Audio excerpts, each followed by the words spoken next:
I believe yesterday we were at the point where Herod had to flee for his life. His brother Phaziel had been captured by the Parthians, died on his way back to Parthia, possibly committed suicide. Herod, meanwhile, took his family to Masada, went down to Petra, the city of Petra, to get help from the king there, did not receive it, and so he then went on to Rome. When he arrived at Rome, he was greeted, welcomed there by Octavian, we know him as Caesar Augustus, and Mark Antony. And they persuaded the Senate to appoint Herod king of the Jews. Now remember, prior to this, he had simply been king over Galilee. Now they're giving him control over the whole area. And in addition, they also extended the territory over which he would rule. And then, in addition to that, they gave him armies to go back and reclaim his kingdom from the Parthians. So, he becomes King Herod, and eventually would be called Herod the Great because of his administration and particularly great building projects. So, Herod's revenge. As we said, Mark Antony persuaded the Senate to appoint Herod king of the Jews, extended the territory, gave him armies, and he became the undisputed ruler of Judea. So he comes back and he drives out the Parthians. He executes Antigonus, actually by order of Mark Antony. Antigonus was killed in Antioch. He was beheaded after he was scourged on a cross. So just about everything imaginable was done to him. And so Herod became the undisputed ruler of Judea. So let's look at the reign of King Herod, king of the Jews. First, we look at a period of consolidation. That means bringing things together. Herod inherited his father's intuition. Remember, his father Antipater just seemed to know where to be at what time. He switched his allegiance to Octavius during the latter's civil war with Antony in 30 BC.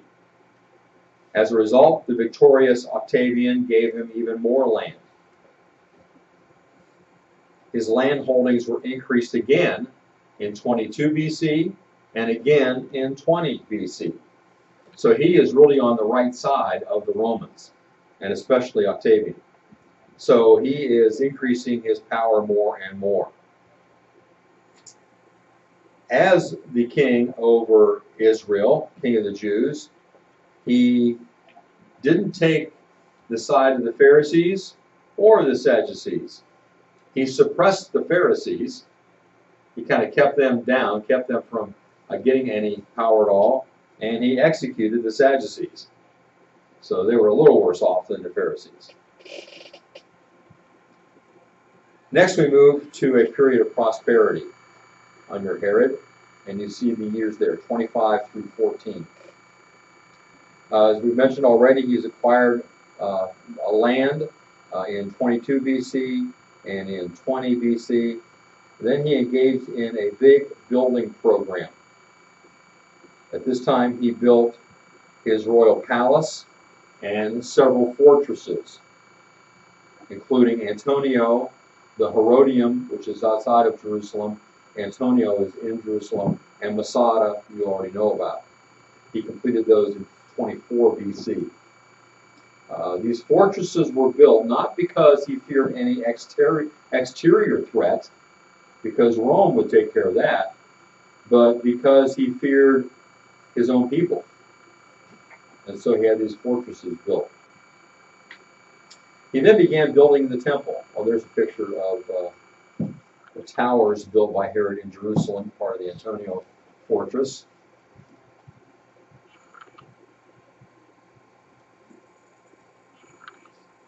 And there is a cutaway of what's called a Herodian. And it is on, or was on this hill. There's nothing there now, I don't believe. It's the remains of the palace that's up there. It was a lavish and luxurious palace at its time.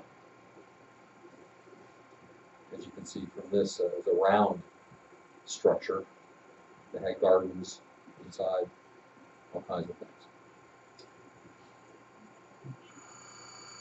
All right, so next in this period of prosperity, he was not only building his palace and fortresses, but in order to try to gain the support of the people of Israel, he began building the temple in Jerusalem in 29 BC. The sanctuary, the Holy of Holies, was completed in 17 BC. The courts were not finished until AD 63, so long after his death. At the time of Jesus, they were still working on the temple. It would be completed not long before it was destroyed. Here is a model of the temple, very nice model. I think this is the one that's in Jerusalem that you can see if you go there. It includes detail of everything. Here's a drawing of the temple with the different parts labeled. And this is looking at the model from this perspective. Looking at it from the front, I guess you could say. The Holy of Holies would be in here. And I believe this is the holy place. Here are the courts, courtyards out around. And here's the rest of the city of Jerusalem back behind there.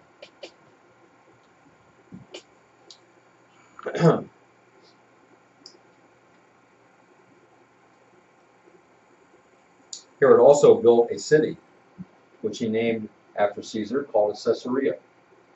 He wanted to have a seaport for his kingdom without having to depend upon Tyre or Sidon. And so he built, or actually Sidon at that time, Tyre had already been destroyed. So he founded this city, built it, built a harbor as well, so that it would be the largest seaport on the Mediterranean Sea. And the city came to be used as the capital for the Romans when they were in Judea. They didn't center their activities in Jerusalem, but rather in Caesarea. Now there's some information about Caesarea. This is where the harbor was that he constructed, as here. Here's some pictures of what is there today in Caesarea. This is part of the Hippodrome. And you remember, Hippodrome is for racing what? Chariots, which are drawn by horses. So any horse racing, hippo means horse. Here's a drawing of it.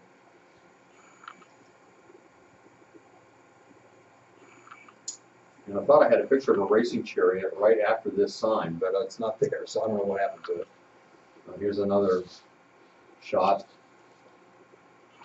And then here's some of the buildings, the remains of them.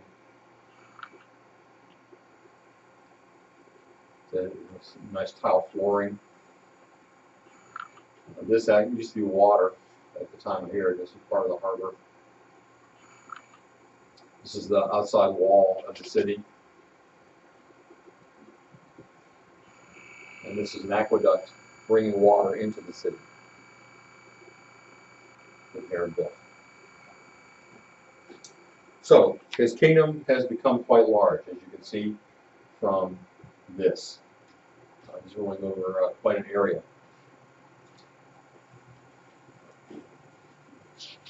And here is the family tree of the Maccabean family, or the Hasmonean family.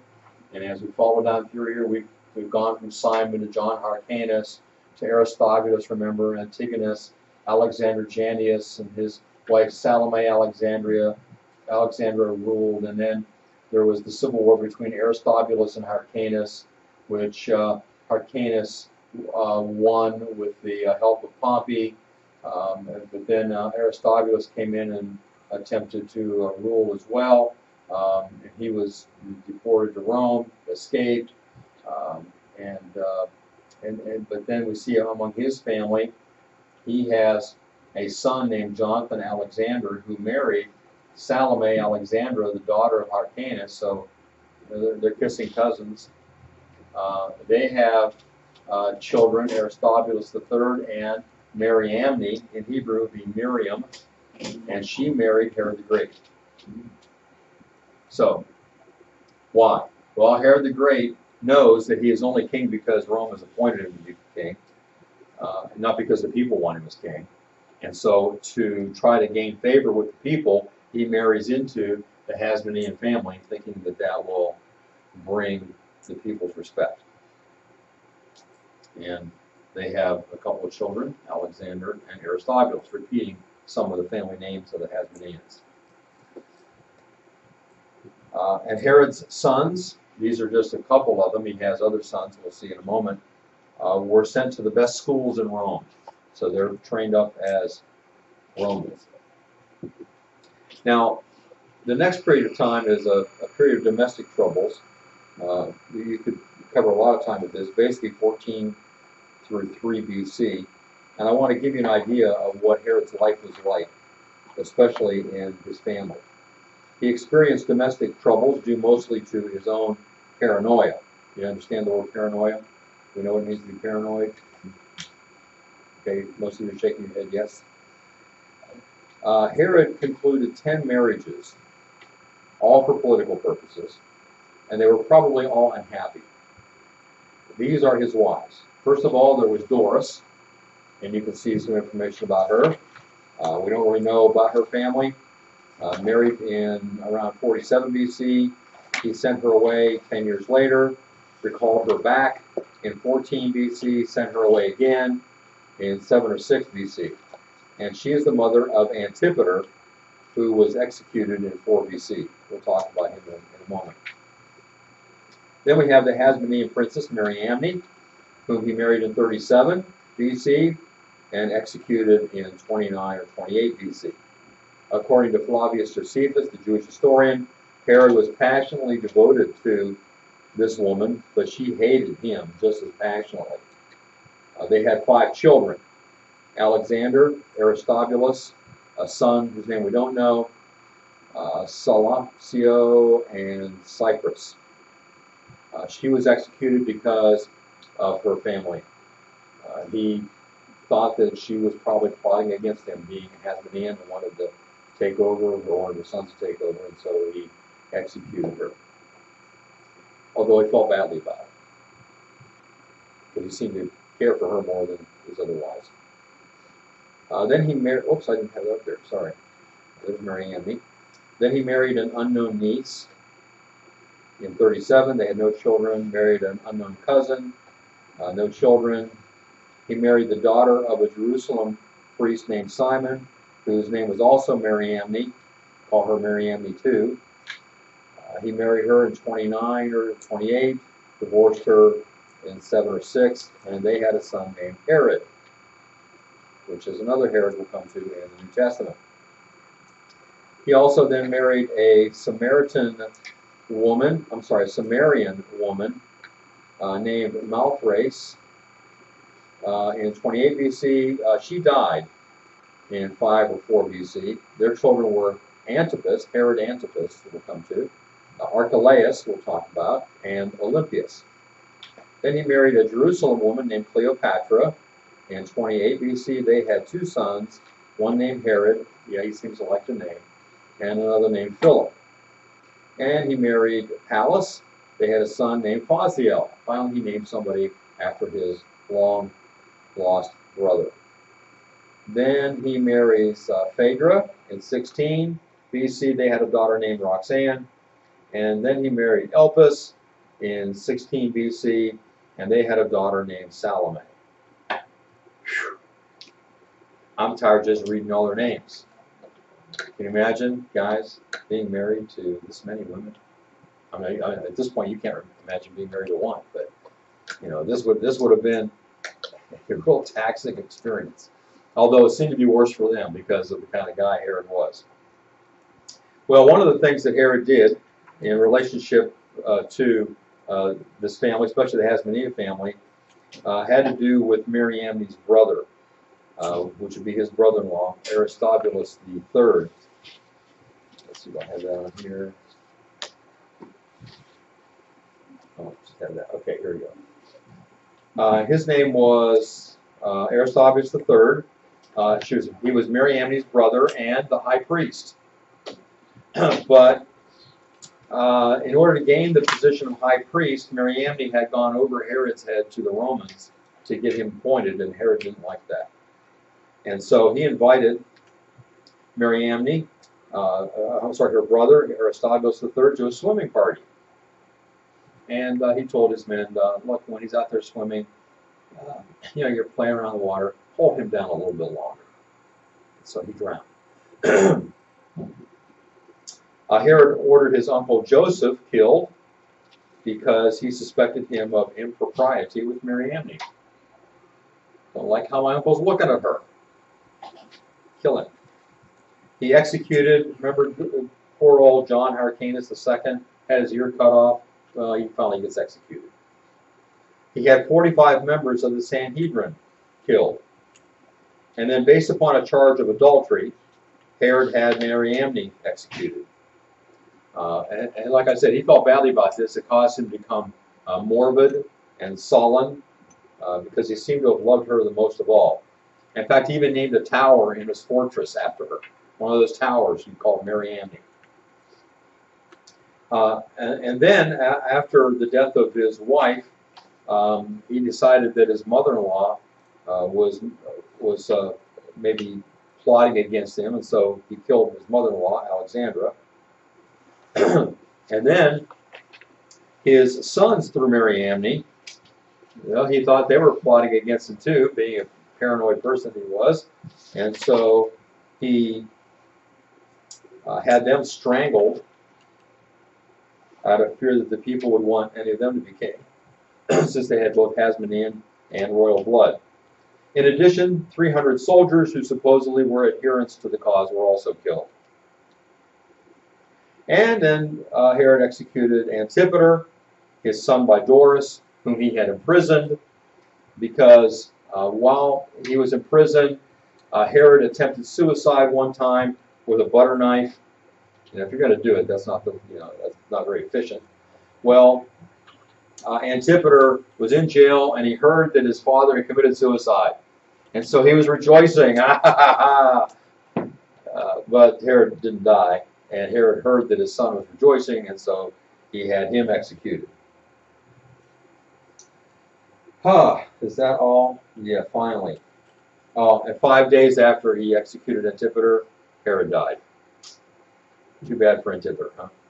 So this is the kind of guy he is. This shows how paranoid he is. He kills all these family members that are around him. And word of this reached Caesar Augustus, who made this rather pithy comment: I would rather be Herod's pig than his son. What did he mean by that? Why would he rather be Herod's pig than his son?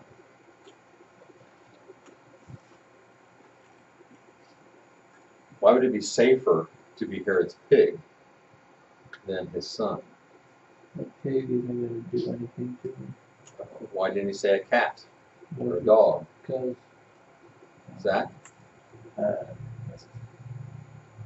Maybe pig would harm him. Herod is king of the Jews. And what do Jews think about pigs? They're unclean. So Herod wouldn't have anything to do with the pig. He wouldn't kill a pig, wouldn't touch it, because he's trying to be like the Jews in some ways. But his sons, And he uses a play on words here in Greek.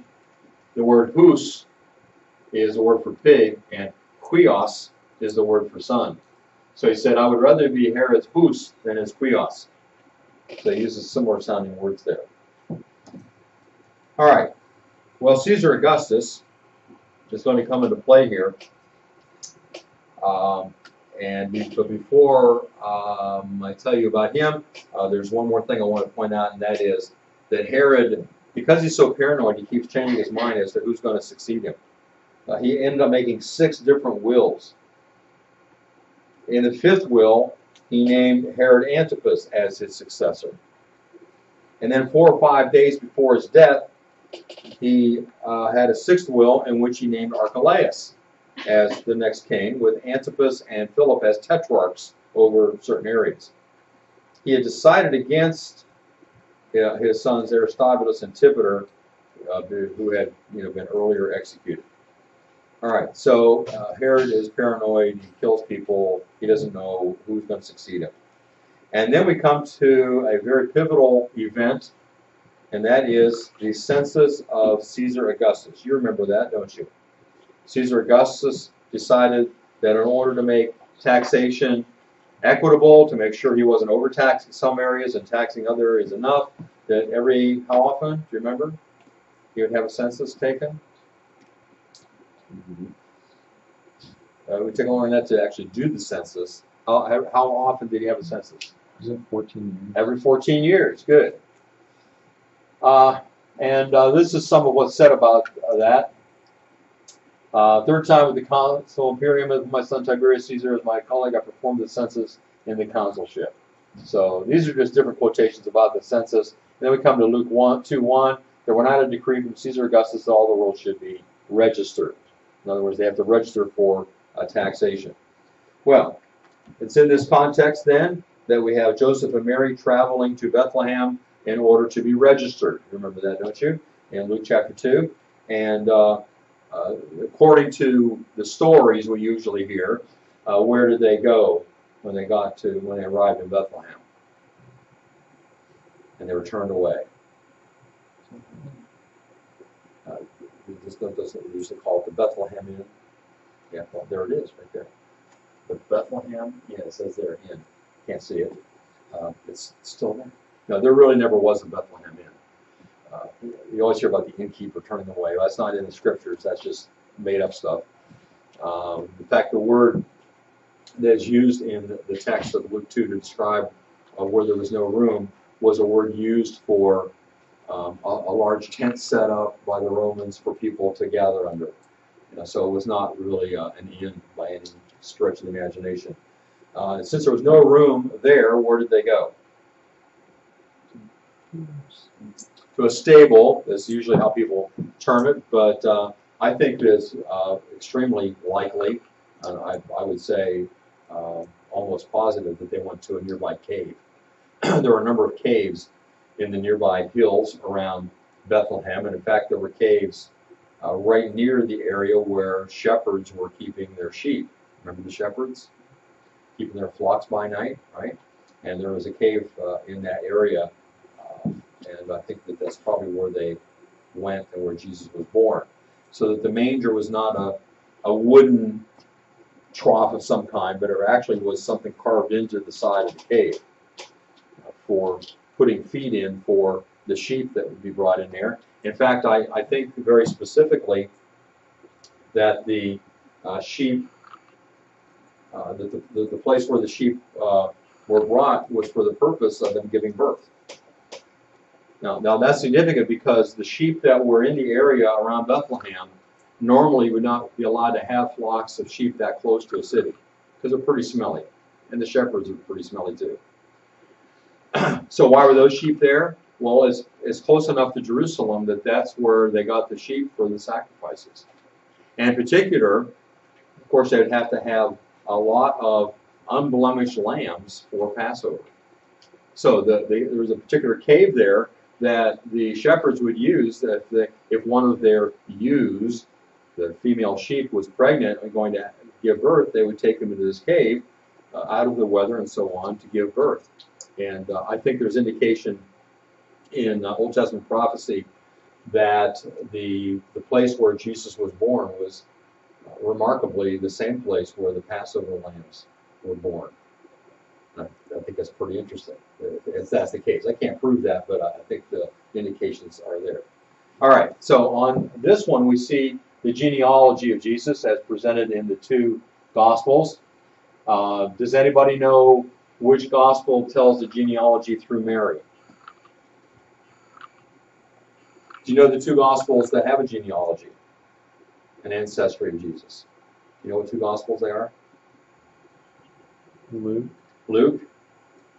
And Luke is concerned with the humanness of Jesus, his ancestry physically, and so he traces it back through Mary, because he's born of Mary. So physically, he takes it back to David, and in fact, he takes it further back to than David in the genealogy. But that's what we see here, so that we know that Jesus was a descendant of David physically, biologically. But there's a problem, and we'll talk about this later on in Bible class. But there's a problem with a curse being put upon one of the descendants of David, that none of his descendants would be successful on the throne. Well, that means that the Messiah can't be born of the same physical line of the royal line of David. Jesus is born physically through Nathan, you see up there at the top, not Solomon.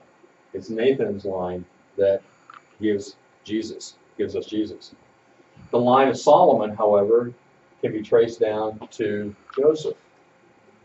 And so Joseph was a descendant of Solomon and had the right to rule, but because of the curse put upon this line up here on Jeconiah, he could not be the ruler. But by adopting Jesus, he was able to pass on the right to rule without passing on the curse. You follow? That's very simply what happened here. So we have two genealogies, one showing his humanity, one showing his right to rule, his royalty, and that is in the Gospel of Matthew. Because Matthew is concerned with showing Jesus as the king.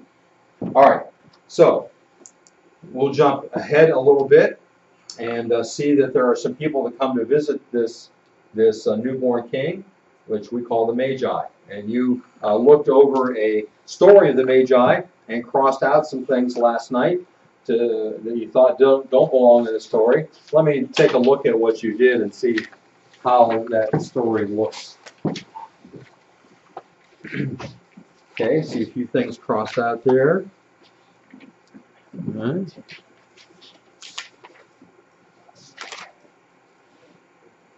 You have a couple things, is that right? Mm-hmm. Okay. Did you not read any more? Is that? I never really pretty much understood it. Okay. Let's see a couple. Some of you have some things up at the very beginning, and nothing later on.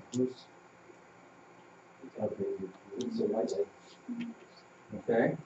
All right. I'm not going to tell you right now the right answer, but as we go along, you're going to see what belongs in the story and what does not. We'll mention some things as we go. All right. We only have a few minutes left, so let's jump in here with the Magi. We see here that Herod strikes again at about the time of the birth of Jesus, and I'm going to give a different date than a lot of people have in the past. I think there's been some further research that indicates that Herod did not die as early as many think.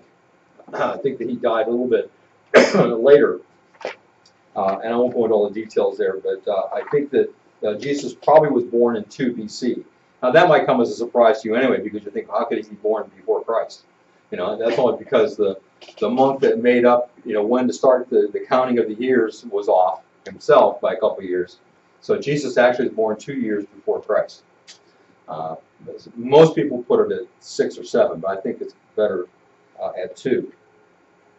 Well, at that time, there was a dispute between Herod and the Pharisees that became so strong between them. There was so much animosity that the Pharisees predicted Herod's early death. And when Herod heard them say that, he had the ringleaders executed. Again, he just continues to kill anybody that goes against him. All right, now, we've done some research before on the Magi, so you know something about them, but let's consider some more that we might find out about the Magi.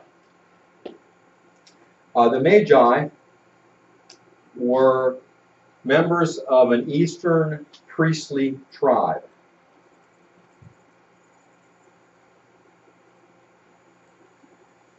They were descendants of people originally associated with the Medes. Remember the Medes?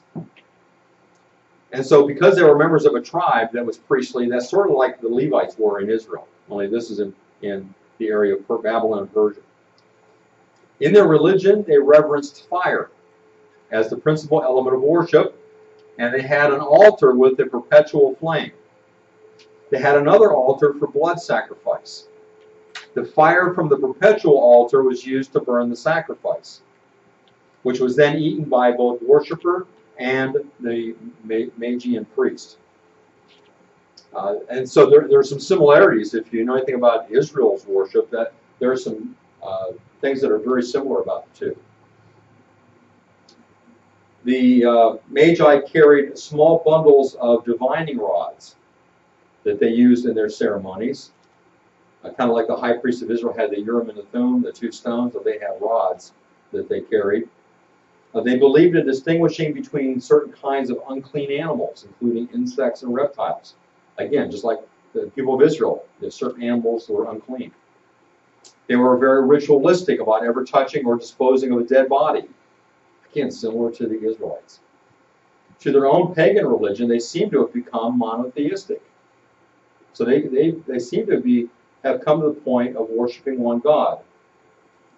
And added Judaism. Remember, there was a long time when the Jews were in Babylon and Persia, and they seem to have been influenced by that. Later, many of them became Zoroastrian, which looks at God as there being two gods, a good God and a bad God.